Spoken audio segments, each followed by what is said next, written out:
HDFC AMC दोस्तों, इस stock के ऊपर बहुत बहुत सारी लगातार क्वेरीज निकल के आ रही थी कि आखिर जो आपके से घटनाक्रम घटे हैं, क्या उसके बाद स्टॉक पे हमें क्या करना चाहिए। और कईयों का ये सवाल था, क्या ये बहुत ज़्यादा पॉजिटिव है, नेगेटिव है। और कई ये समझ रहे हैं कि क्या यहाँ से एक बड़ी रैली होगी। और मैं इसको इसलिए अवॉइड कर रहा था दोस्तों, क्योंकि इसके ऊपर मैंने वीडियो लगभग आप कह सकते हैं एक डेढ़ महीने पहले से भी, और भी शायद थोड़ा पहले बनाया था।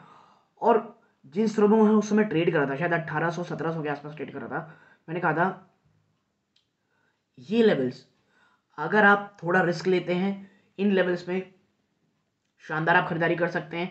लेकिन अगर आपका रिस्क रिवॉर्ड थोड़ा कम है, रिस्क रिवॉर्ड नहीं कहना चाहिए, अगर आपका रिस्क एपेटाइट थोड़ा कम है, 1500 का इंतजार कीजिए। अगर ये स्टॉक आपको 1500 में मिल जाता है तो ये तो बहुत ही शानदार लेवल्स होंगे। लेकिन स्टॉक 1700-1800 के आसपास से एक ज़बरदस्त रैली दिखाया और 2000 के ऊपर चला गया। बीच में एक आध बार टोड़ा था, लेकिन वो अक्सर ऊपर ही रहा दोस्तों। और उसके बाद दोस्तों चीज़ें खबर निकल के आई कि भाई ये तमाम घटनाक्रम हो रहे हैं। और जब स्टॉक गिरावट दिखा रहा था, कई लोग कह रहे थे भाई मार्केट शेयर लूज कर रहा है अच्छी चीज़ें, और कुछ कह लीजिए कंपटीशन भी ऐसी है, और तमाम चीज़ें की बात कर रहे थे। और ये भी बातें हो रही थी कि भाई जो आप कह सकते हैं एक प्रकार से पहले ही एक लौती कंपनी थी जिसे कहा जाता है स्कैरसिटी प्रीमियम, इसको दिया जाता था, अब शायद वो ना मिले। तो इस एक वीडियो में दोस्तों, ज़्यादा लंबी नहीं होगी, मैं बहुत सारे पहलू को आपको समझाने की कोशिश करूंगा और ये बताऊंगा कि क्यों इन्वेस्टमेंट हर हमेशा, मैं कहता हूं कि जब निगेटिविटी चल रही हो तब आपको करनी चाहिए, ना कि तब जब कह लीजिए रैली निकल जाए और उसके बाद आप कहें कि भाई अब क्या करें। नमस्कार दोस्तों, मेरा नाम था मिश्रा और आज बात करूंगा मैं HDFC AMC की। सबसे पहले बात करते हैं आखिर HDFC AMC में क्या हुआ। मुझे लगता है अभी तक तो आप सबको पता होगा, बट फिर बता दूं, जो एबरडन इन्वेस्टमेंट्स है दोस्तों, उसने अपनी जो एंटायर स्टेक है 10.2% की, वो सेल कर दी है। इसके बाद क्या होता है, जेफरीज कहती हैं कि भाई ये काफ़ी एक अच्छी न्यूज़ है और आप कह सकते हैं एक री रेटिंग स्टॉक में हो सकती है। ये तो चीज़ें अपने आप जगह हो गई दोस्तों। बट अब मैं चर्चा करना चाहता हूँ कि HDFC AMC की आप समझिए सबसे बड़ी एक one of the biggest AMC से दोस्तों इंडिया की। पिछले कुछ समय से इसमें प्रॉब्लम ये थी कि अपना मार्केट शेयर लूज कर रही थी दोस्तों। ठीक है, मार्केट शेयर लूज कर रही थी और कई जगह ये चल रही थी कि भाई ये शायद उस तरह की परफॉर्म ना कर पाए जहां पर जिस तरह से इसकी उम्मीदें थी, क्योंकि बहुत सारे इसके जो जो फंड्स थे वो उतना अच्छा परफॉर्म नहीं कर रहे थे, तो मार्केट शेयर भी लूज हो रही थी। प्लस जो एक स्कैरसिटी प्रीमियम इसके मिला करता था HDFC AMC को, वो अब आप कह सकते हैं जैसे ही आप निप्पॉन के AMC आई और फिर एक बिरला की भी AMC आ गई, बात धीरे से चलती कि भाई शायद SBI भी और एक्सिस भी शायद तक आने वाले समय में अपने जो AMC है बिजनेस है उसको अलग से लिस्ट करेगी, तो शायद इससे जो प्रीमियम मिल रहा है वो ना मिले। ये भी दबाव का कारण था और ये तमाम निगेटिविटीज के कारण दोस्तों स्टॉक आपको एक समय 1500 तक भी जाता हुआ दिखाई दिया। ठीक है, लेकिन दोस्तों आप समझिए एक चीज को, अब क्या हो रहा है। अब देखा जा रहा है कि HDFC की जो बहुत सारे ग्रुप्स हैं वो अच्छा काम कर रहे हैं।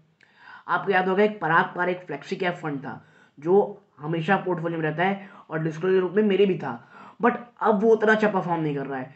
तो कई लोग ये कह रहे हैं क्या करें, HDFC पराग पारेख का जो वो फंड है फ्लेक्सी कैप फंड, क्या वो खराब है। भाई जब एक आप फंड में निवेश करते हैं, आप समझिए कि ये एक बहुत लंबा प्रोसेस होता है। बीच बीच में कई ऐसे समय आते हैं जब शायद वो उतना अच्छा परफॉर्म ना करे जब कोई और कर रहा होगा दोस्तों। और मैं आपको बता दूं, पिछले 2-3 साल में हर एक लगभग मोर और लेस एवरी AMC आप कह सकते हैं फंड हाउस ने ठीक ठाक परफॉर्म किया है। ठीक है, और HDFC AMC दोस्तों मेरी नज़रों पे एक बहुत ज़्यादा अच्छा फंड हाउस है और आने वाले समय में ये धीरे से चीज़ें अच्छी ही होती रहेंगी। आप समझिए AMC बिजनेस में जो पेनिट्रेशन है वो कम है, लेकिन कंपटीशन उतना ही ज़्यादा बढ़ता चला जा रहा है। जो मार्जिन है वो संभालना आने वाले समय में बहुत मुश्किल होने वाला है। और आपको मैं हमेशा कहा हूँ कि जब कंपटीशन इंटेंस हो जाए, जब चीज़ें बहुत ज़्यादा प्रॉब्लमेटिक रहें, तो हमेशा लीडर के साथ जाना चाहिए और HDFC AMC is a leader दोस्तों। और हाँ, कुछ बीच में प्रॉब्लम्स थी, आप कह सकते हैं कई इसके फंड जो थे वो उतना अच्छा परफॉर्म नहीं कर रहे थे और यही नहीं, ये मार्केट शेयर भी लूज़ कर रहा था। लेकिन अभी कुछ समय से इसने मार्केट शेयर वापस से गेन किया है, जो कि एक ह्यूज पॉजिटिविटी है। और इतना ही नहीं दोस्तों, अगर आप मेरे चैनल में पुरानी वीडियोस देखते होंगे, मैंने कहा था कि मुझे AMC पसंद है लेकिन निप्पॉन का जो एएमसी है, निप्पॉन इंडिया का एएमसी का जो शेयर प्राइस है वो जब 250 260 के आसपास था, 250 के आसपास, बहुत पसंद था मेरे को, और वहाँ से निप्पॉन का एएमसी बहुत भाग गया है। तो मैं यही कहता हूँ, स्टॉक समझिए, स्टॉक हर कोई अच्छा हो दोस्तों, मेन ये है कि किस वैल्यूएशन मिल रहा है। आज ग्लैंड फार्मा शायद थोड़ा और आपको परेशान करे, थोड़ा और गिराए, लेकिन जिस तरह की वो कंपनी दोस्तों लॉन्ग टर्म में आपको एक कंपनी इन स्तरों पे मिल रही है, बहुत अच्छी है। लेकिन हाँ, कुछ इश्यूज हैं चाइना की तरफ से, वो भी चलेंगे ही। तो as a company, as a whole आपको देखना चाहिए। HDFC 2400 में ट्रेड कर रहा है, क्या ये अच्छा है बुरा है? देखिए, कंपनी अच्छी है, लेकिन जो तेज़ाई आप कह सकते हैं, जो तेज़ी है, जो बढ़ोतरी है, वो ऑलरेडी स्टॉक में हो चुकी है। तो हमेशा जब आप सोचते हैं इन्वेस्टमेंट की, तो देखिए कंपनी और उसकी उस समय कहाँ ट्रेड कर रहा है। तो HDFC कहीं कोई कंपनी में डाउट नहीं दिखती दोस्तों मुझे। आने वाले समय में ये मुझे बढ़ती हुई दिखाई देगी, चाहे AUM देख लें, और अगर जिस तरह से मार्केट शेयर वापस से गेन कर रही है, आने वाले 1-2 सालों में अगर ये चीज़ें और अच्छी रहती हैं दोस्तों, तो आप देखेंगे AMC आपके हाथ में भी पकड़ के नहीं आएगा ये स्टॉक। लेकिन मैं आपसे फिर कहूँगा, स्टॉक में इन्वेस्टमेंट तभी की जाए दोस्तों जब उसमें निगेटिविटी हो।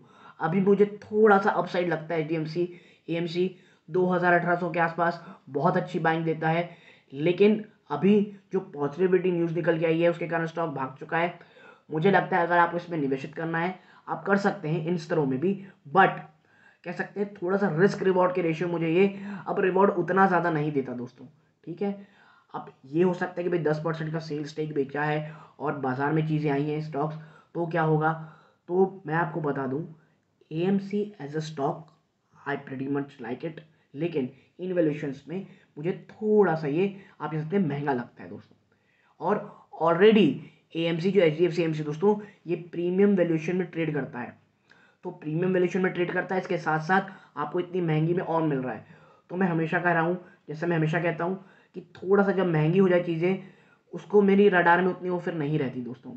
और ख़ास करके जब पूरा बाजार में आपको एक से एक स्टॉक्स आपको इतने सस्ते वैल्यूएशंस में मिल रहे हैं दोस्तों, इसीलिए कहूँगा HDFC में अगर निचले स्तरों में बहुत निवेश किए हुए हैं, तो आपको बेचने की तो कोई ज़रूरत नहीं है, ऐसी कंपनी जल्दी से बेची नहीं जाती। लेकिन हाँ, जिन स्तरों में भी वो ट्रेड कर रहा है, तो बहुत बड़ा निवेश करने से बचिएगा।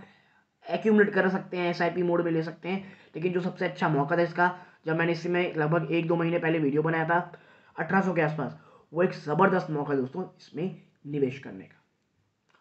तो फिर मैं कहूँगा HDFC AMC में कंपनी कोई ख़राब नहीं है। मार्केट शेयर जो ये लूज़ कर रही थी थोड़ी बहुत, अब कई जगह से रिपोर्ट्स आ रही हैं कि अच्छा कह लीजिए मार्केट शेयर गेन कर रही हैं, और इनकी जो परफॉर्मेंस है कई फंड्स की, वो भी अब काफ़ी हद तक इम्प्रूव हो रही है। तो वैल्यूएशन वाइज मुझे थोड़ी एक्सपेंसिव लगती है, लेकिन कंपनी में कहीं कोई प्रॉब्लम नहीं है।